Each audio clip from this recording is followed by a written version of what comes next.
எல்லாருக்கும் வணக்கம். மகாபெரியவர் அருளிய நிறைய சம்பவங்கள் நம்ம பார்த்துட்ருக்கோம்.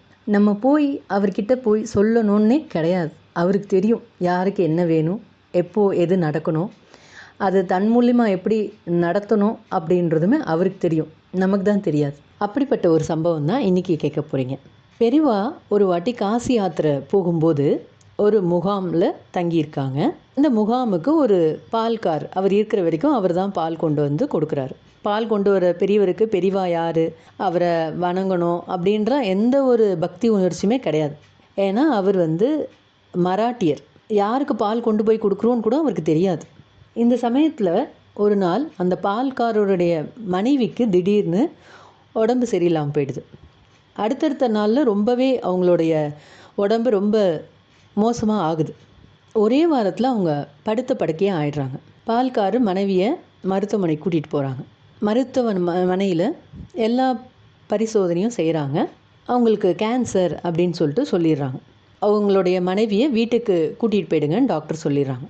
இவரும் அவங்கள கூப்பிட்டுட்டு வந்துடுறாரு வீட்டுக்கு. மனசு ஃபுல்லாக கவலை. ஆனாலும் மடத்துக்கு பால் கொண்டு வர்றதை அவர் நிறுத்தலை.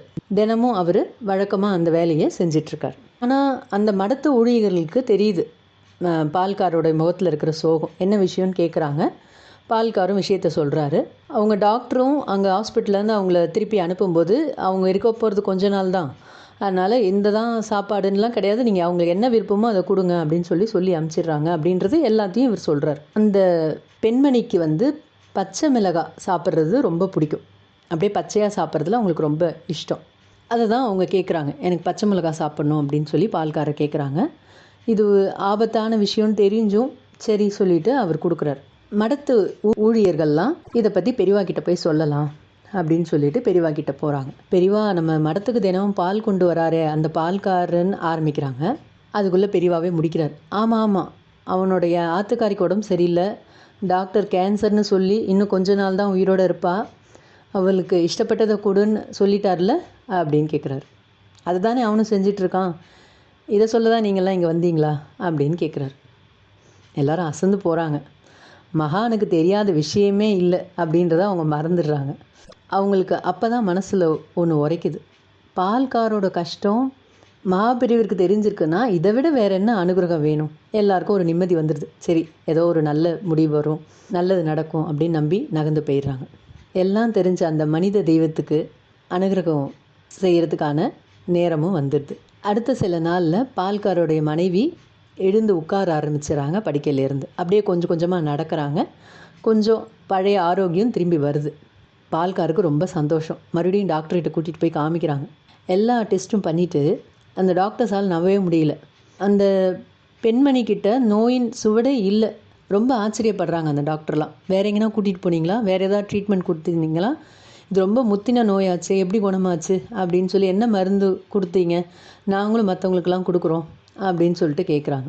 பால்காருக்கு எதுவுமே சொல்ல தோணலை.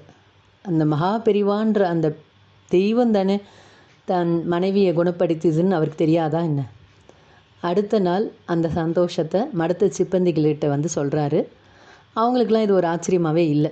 ஏன்னா எல்லாருக்கும் தெரியும், எப்போது பெரியவாவுடைய அருட்பார்வை அவங்க மேலே பட்டுருச்சோ அற்புதம் தானாக நடக்கும்னு. இது எவ்வளோ பெரிய அற்புதம். சாவின் விளிம்பில் போயிருக்காங்க ஒருத்தங்க.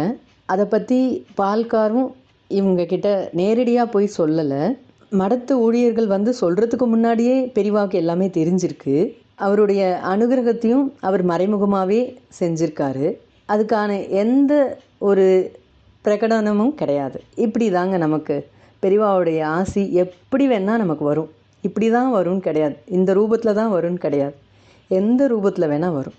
நம்மளுடைய வேலை அவரை பக்தியாக நினைக்கிறது மட்டும் போதும். நம்மளுடைய நினைவு நல்லதாக இருந்து நம்மளுடைய செயல்கள் நல்லதாக இருந்ததுன்னா இந்த மாதிரி அதிசயம் நம்ம எல்லார் வாழ்க்கையிலையும் சாதாரணமாகவே நடக்கும்.